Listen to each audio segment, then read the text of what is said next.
Welcome to the JaxPlays Green Room. I'm your host, Ray Hollister, and I'm joined by playwright Sean Daniels. Sean Daniels is an internationally recognized playwright, director, and arts advocate known for championing new work and using theater to spark conversations about addiction and recovery. He co-founded Dad's Garage Theater in Atlanta and served as the artistic director at Merrimack Repertory Theater and held leadership roles at Actors Theater of Louisville and California Shakespeare Theater. Today, he leads the Recovery Arts Project, developing plays, education programs, and outreach that address the stigma surrounding substance use. His semi-autobiographical play, The White Chip, a darkly funny and deeply honest account of his own journey, has been produced off-Broadway and at theaters across the U.S. and internationally. Now, it's coming to Jacksonville with Players by the Sea from August 22nd through August 31st. Hi, Sean. Thanks for joining me today. Oh my God, my pleasure. Thank you so much for having me. So, I want to talk about the origins of the play and its themes and why the story continues to resonate with audiences everywhere. But first, just for a little curveball, do you remember the very first play you ever saw that made you think, I want to be a part of this world? Ooh, I think it was probably, my parents, they went to theater all the time. And so I remember, which was probably not a good production, but like a production of Joseph and the Amazing Technicolor Dreamcoat that Joseph. I was like, this is funny. This is hilarious. Oh my God, this is moving. And I've kind of purposely never seen it again because I don't want to know if it holds up or not Sure. because it was just like with the family musical. I'm sure we went, and it just later I remember they took me like to Our Town, and that was a play that like blew my mind in terms of just the twists that plays could have. But so probably those two were the ones that really introduced me to like what the art form could do. Okay. Yeah, Joseph is definitely one of those that it can be amazing or it can be excruciating. And it I really don't all even depends. I don't even know that I would have known the difference at the time, So God knows what tour I was watching, but it was transformative for me. That's awesome. All right, well, let's dig into your show, The White Chip, a little bit. I know that it draws heavily from your own life. What made you decide that this was a story you needed to tell on stage? So part of when I got sober, and what's amazing about everything that's happening right now is Jacksonville is where I got sober. Like that is the town that I came to. And so in many ways, Jacksonville saved my life. Which I know is not a sentence often said, but that Yeah. is true. But when I was there was a group of gentlemen who introduced me to the science of addiction, really talked about brain chemistry and neural pathways and neuroplasticity and all these things that in my year and a half of trying to get sober, I had never heard of or found. And so I've always grown up in the arts, and so you can only complain for so long that you can't find anything that is speaking directly to you. So once I finally got through it, I was like, God, no one ever talks about the science. No one ever does anything funny about addiction. I grew up in the 80s, so we had like after school specials of, Yeah. important issues for us to talk about. And it made everything seem very sad whenever you would have an issue. So I started to try to write the thing I couldn't find, which is like a funny tale of addiction. Hopefully that brings some science into the conversation so that people watching it might be like me and they might struggle with some of the concepts that are out there. And this can really help them to realize that it's been considered a disease, a brain disorder since Right. the late 50s. But we all know people will tell you they know it's a disease and then also like, can you also just not get drunk this Thanksgiving? So it's like very Yeah. much we have a dual way of thinking about it. So I wanted to write something that I hoped other people could has been inspired by, as I was inspired when I came to Jacksonville and suddenly learned about brain chemistry. Gotcha.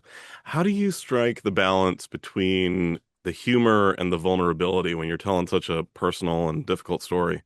I don't know any very serious moment in life that doesn't have humor as a part of it. I just think like that's who we are. I mean, you go to a terrible funeral and at some point someone just says something's dumb and the room roars with laughter because we're Sure. desperate to let that steam out, And I, Yeah. I just think when you think about like tragedy on stage, like I don't know that people really live in that dark of a place for that long. I also know whenever you talk about addiction, people, people's eyes kind of glaze over a little bit. Um, everybody knows somebody, right? One Right. in four children is living in a home with somebody who's struggling with substance use disorder. Like it's very Yep. much a part of our culture. But people don't want to really talk about it. That seems exhausting. That seems tiring. You're probably going to be preachy about it. So I was just like, well, humor is a great way to cut through that. Humor is a way for us to realize that that we're not so different, that there are many funny things about it. And then listen, once you've laughed, you're open to multiple conversations. I mean, John Cleese says that laughter is the beginning of all democracy, which I feel like is true. Mm, Like once you've laughed a little bit with somebody, you can have a conversation with them. The other thing I wanted to address is that my experience has been that you go to AA meeting rooms and they're packed with people that are great storytellers, and the room roars with laughter, with dark humor. yeah. And then you watch it on TV and it's like three people sitting in a circle drinking coffee and they kind of chant your name at you. And I get it. You watch that and you're like, why would anybody ever want to go to that? So I also wanted to just share much of and it's a dark sense of humor. I mean, I don't think like it's a haha funny sense of humor, but it's like there are very funny moments that happen amidst as people's lives are crumbling. And so to Gotcha. be able to share that seemed to weigh in. Gotcha. So the play is about addiction and recovery, but it's not just for people in recovery. What would you say the universal takeaway that you hope audiences leave with? That at the end of the night, we want it to just be a great night at the theater. I think theater only works if there's a way for everybody to find their way in. So first of all, we just want it to be a great story. We want it to be funny. We wanted it to be, a way that can spark conversation afterwards. And then I think, all the best stories are so specific as to be universal. So this is my version of what it is. And so I think there's always, when we did it in New York, after every performance, somebody said, okay, I'm ready to get help. And so we had to put together Hmm. resources for them. But at the end of the day, a lot of people came and saw it and didn't need to get help. They just enjoyed it because they wanted to see a story from that point of view. God knows we all watch movies that are not only our experience. Right. So I think that's our goal, is to try to walk that line. But that said, we found this in New York. The perfect audience was like a third people in recovery, like a third people that knew someone in recovery, and like a third civilians. Because if it's just civilians, they're like horrified by the story that's telling. And if it's just people in recovery, they howl the whole way through at everything that happens. So you always need like a Okay. few people to give the rest of the room permission to laugh at the Gotcha. things. Gotcha. You've been an advocate of using the arts to spark conversations about recovery, and I think you kind of just alluded to this, but how have the audiences responded, and have there been any moments that have really stuck with you? The I truly believe that the arts are how we change the way that we think about anything. There's actually been some studies done about, if you can remember this, Barack Obama, when he ran for president, was against gay marriage. And you can't Hmm. say what he said today and run as a Democrat anywhere, or as a Republican in certain parts of the country, right? And so they did this study about like, well, why do we collectively believe different things than we used to? And the answer was the arts, the books that you watch, the TV that you read. Ellen comes out, Magic Johnson gets HIV, Modern Family, Will and Grace. These shows happen, and next thing you know, we culturally believe different things than we believed 20 or 30 years ago. And so I want to do that for addiction. Addiction Hmm. is the number one killer of people in our country, 18 to 49. It's not guns, it's not cancer, it's the workforce of America. The leading killer of them is addiction. And so the idea is like 40 years from now, I would love for it to seem as crazy as now Barack Obama's stances on gay marriage seem to be. Like, I can't believe that people didn't used to get help. I can't believe Hmm. that people didn't used to talk about, the issues that were going on. So I'm trying to mirror, in the way that the arts has 100% saved lives in the gay marriage department, how do we also save it when it comes to the recovery section? In that same vein, what role do you see theater playing in breaking down those stigmas around addiction and mental health? Well, theater at the end of the day doesn't solve anything. No, it doesn't, like, nobody. nobody leaves, and suddenly they have the answer to like, what, cancer gene or anything. So like theater doesn't do that. But what it does do is that there's few places, especially now in 2025, where you have to gather with other people, that you have to sit in a room with other people, and you laugh differently, when you're with other people than you do at home. And it creates this place for conversation to happen afterwards. It creates an opportunity for you to see stories that maybe of people that look like you or don't look like you, and it really kind of opens you up. We always say it's like an empathy building machine, and so I think what it can Mm. do is at the end of the day, like that's the beginning of the conversation. There's so many things that need to happen, right, to stop people from dying. But at the end of the day, if we're not willing to talk about it, if we don't acknowledge what's happening in our community, if we don't understand that those people have value, um, it doesn't matter. There's like a terrible stat that like 70% of people that overdosed and died in our country last year were employed within 60 days of dying. So what's shocking about that is because when you think about who you imagine is dying. It's like bums under overpasses, addicts on the street. And it's like, no, these people had jobs. These people had coworkers. These people had HR departments. But we don't talk about those things. So you wouldn't know, right? You wouldn't Right. know who amongst you is struggling. And so, in many ways, just destigmatizing, having the conversation is really the first step towards getting help. So you use humor as a through line in the story about addiction. Were there moments where you were worried that laughter might undercut the seriousness, or was that a balance that you had to find intentionally from the start? I think it's a great question. We spend a lot of time trying to calibrate how much of anything can you take in a row? Yeah, to your point, like if it's too many funny things in a row, do I kind of like Right. laugh, but I don't care? If there's too many horrific things, do I tune out? I think luckily what you described was not a problem because at the end of the day, somebody like destroying their life is a pretty sad thing. So like you're kind of starting from a base of it not going well and Yeah. trying to work how to put more bits of comedy into it. So if anything, we had to be like, God, I'm just not even listening anymore because this is so horrific. So how do I put in some more, what's funny about this moment that we could share with the audience? Are there any scenes or moments in the script that you feel always land with audience no matter where it's been performed? I think, the story is also about me and my mother, because she has the same sobriety date as me by Oh. accident, 1 year to the same day. And so I think my mother and I didn't get along, but she was very much there for me on the night that I needed her the most. And so I think Mm. um, problematic parents is like a universal conversation. So I feel like everybody understands that in a different way. But people laugh. I can't Uh, nod too much because my mom might watch this. that's right. That's right. You're like, well, not I me, mean, but you I know, know everybody else, people. I've heard that. That's Yeah, right. yeah. Yeah, that's right. That seems like a something.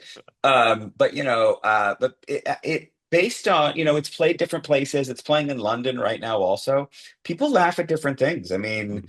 people laugh for different reasons, but one of them is like a cultural understanding of what it is. And definitely I'm very curious because part of it takes place in Jacksonville. Mm. And so I wonder if that does that make it funnier, less funny? I don't know, when I'm there, or is it some hometown pride? So I don't know. I'll be very curious to see how people respond. Usually, the reason that every rock band comes out and says like "We love you, Orlando" is because people love to hear the name of their own city, right? Sure, So my sure. hope is that Jacksonville takes as much pride in it as I do. Well, I mean, The Good Place is a great television show, even if Jason Mendoza wasn't from Jacksonville, but it just makes That's it right. extra fun. That's what I mean. I mean, so for everybody there, right? That's an extra anytime he talks about it. It's a little Yeah, extra. yeah. So addiction is often portrayed in extremes in the media, like we were talking about. How did you find to find the nuance and the authenticity in your portrayal? Um, I think the actors that do it always, they're working to be like, what does this really look like? I think Yeah. when you're drunk, you I try to act like you're not drunk, like when you're Yeah, I've tired, often you heard that acting drunk is the hardest thing to do. that's right. Because actually, I thought I was getting away with it. I'm sure that I wasn't. But when you think about what somebody looks like when they're drunk. They're not falling down, knocking things over, trying to fight people. They're usually like trying to hold it together. And then, Right. especially if they're like secretly day drinking, they're trying to, they seem normal. Then you realize, why are they sweating? It's not hot in here, Mm. And so I do think it's a great acting challenge for any actor to take it on. When you see other actors and directors take on the white chip, what excites you most about their interpretations? Like any piece of theater, what I think is great is that every artist gets to put their stamp on it and their Yeah. take on it, and what they find moving about it. So yeah, every audience is different, but every production is different. Every director and actor is different also. And so, one of the things we love about, I mean, like we're still doing Shakespeare, hundreds of years later, and people are trying to come up with new ways into it. And so I'm always excited to see somebody else tackle the white chip and see what it is that they come up with. Awesome. For folks who may be hesitant to see a play about addiction, what would you say to them? I would say it's also a play about a mother and a son. It's a play about family. It's a comedy. There are lots of great shows that you love them because they're a great show, not necessarily because you agree or disagree about the subject matter that is at the heart of it. So I just think Yeah. it's a great night out at the theater. It's a funny one. It's also the kind of play that, like, I hope.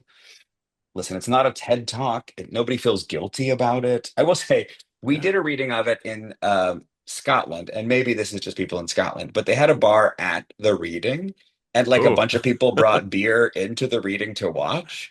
And sure. so, maybe because they don't think of beer as drinking, but it was also, it was like, oh, and no one seemed bothered by it. So it's like, Hmm. oh, okay, so maybe that's a way to think about it. Like we're not trying to like shame anybody. If you want to go out and that's not, you don't have an issue with it and you want to enjoy a night at the theater like you normally do, I think that makes sense. And so I think that's our goal, is that no one's going to feel bad for seeing it. It's not trying to take you to task. It's not calling you out on it. It's just telling a story that is a really universal story that we don't tell that often. How has your relationship with the story changed over time as your own recovery journey continues? As always, the things that you did, like it was 14 years ago, right? So, um, like just some of what I said or how I handled it or what I did is like, oh, it's cringy to think about the person you were 14 years ago and the Yeah. way you handled things and what you were mad about and what you thought was important. So, just in the story, I'm glad that I wrote it when I did, because I definitely don't, in many ways, I'm not that person like any of us are, 14 years later, a different person. And the things that I railed about and the way that I handled things, you wish your older self had handled it better, but you didn't. And part of, what anybody's journey is figuring out how do you move forward and how do you do it better the next time. Yeah. Um, this is kind of in the same vein, but if you could go back and hand the script to yourself during the darkest part of your journey, how do you think you would have reacted to it? Great question.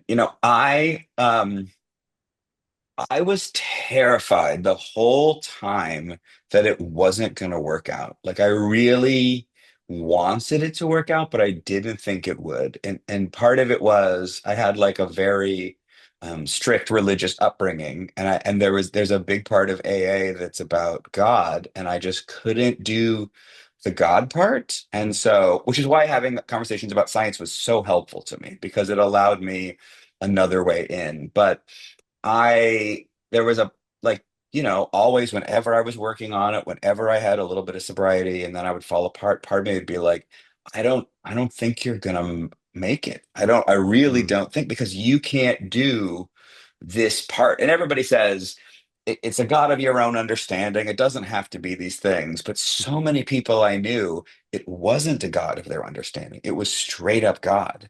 And so I was like, oh, I'm screwed. I'm going to be unable to turn this corner. And I could tell that at the rate I was going, I wouldn't be alive for that much longer. I didn't know how much longer I had, but it was inevitable I was in my mid 30s. There was no way I was making it to 40. And Mm, so I think like that, just knowing that it like I got through it, I think would be the most surprising thing because I wanted to, but when it has you really bad,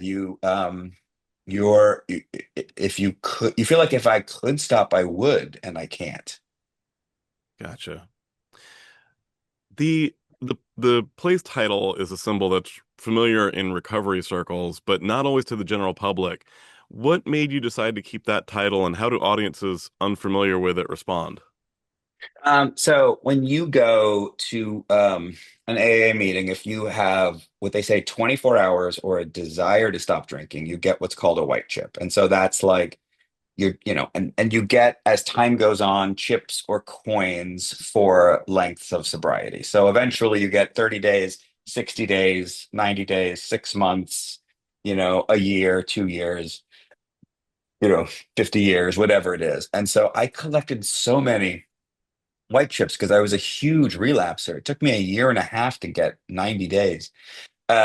And so part of it was like, oh my God, I'm back again, like getting another one. And everyone is so like kind and you feel like a fraud. But so I have so many of them. And for me, it just symbolized my relapses that were happening over and over again. You have done a lot of these interviews. You've talked a lot about this show, and I've read a lot of the interviews you've done. What is the one question that no interviewer has asked you that you're always like, dang it, why didn't they ask me this? No, I actually think your question about like what would I if I could read a copy of it, like what I Mm, think like that's never been asked to me before because it's and because it's real easy, right, to be flippant about, oh, I made it, and here's how I made it, and everything is great. But when you think about like the number of people that die every year, mm, like it's not a given. So we lose somebody in our country currently every 7 minutes, right? So it's like it's huge. yeah, Um, and we don't talk about it in the same way because similar to the like HIV conversations of the 80s and 90s, the stigma is so high that there's a part of the public that thinks like, I'm so sorry that that happened, but you sort of did this to yourself, and which is not true in either case, right? And so I just think I'm so surprised that I made it through and so lucky to have had so many fantastic people who I met at just the right time because it's not a given that I was going to make it on the other side. And so part of, I run an organization now called the Recovery Arts Project. Part of what we try to do is just make it easier for the next person to feel less shame about what it is because it's not a given. It's not like certain diseases that you get and you're going to live with it for a while. It's like no, you could very easily be dead in a matter of days. Um, there's a study that, and this is for young people, but like there's a study that the University of Michigan does on drug use and alcohol use of teenagers. Anyway, since COVID, shocking, every drug use is down amongst people 13 to 18, everything, even marijuana. wow, And deaths are up. So what it means is that like less people are using and it is killing them quicker. So it doesn't even matter that numbers have gone down in terms of what's using, right, because of fentanyl entering our country, like you may order a Xanax off the dark web and you're dead. So it's just yeah. like the conversation is significant and real. And so your question was great because it was like I didn't. It's real easy to be on the other side of 14 years, and it seems a little cheeky that I made it and how bad it was, but like it genuinely was not a given at any given moment that I would make it. Well, Sean, thanks so much for joining me. The White Chip is playing at Players by the Sea. It's actually going to be at the Foundation Academy Theater from August 22nd through August 31st. You can get more information on our website at jaxplays.org. Thanks again so much for joining me. God, thank you for having me. Absolutely.